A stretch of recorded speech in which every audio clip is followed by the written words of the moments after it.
hirap na hirap po siya magtagalog. When in fact, sa Congress po, nung November, Tagalog naman po ang sagot niya.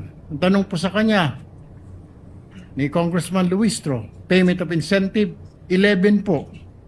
Would you know whether this amounts would total 120 exactly? Yes, ma'am. Gitotal ko po yan, ma'am. 120 million po.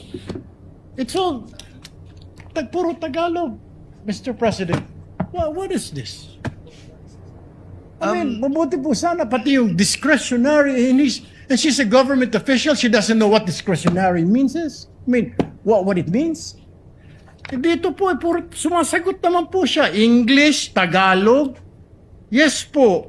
Are you aware? Opo. O may authority, special disbursing officer.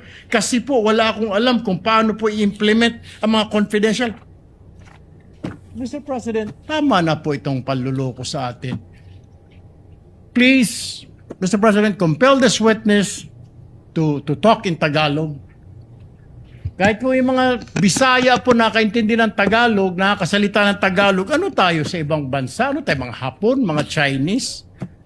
I know, Miss Witness, you can understand Tagalog, you can speak Tagalog dahil nandito po ito.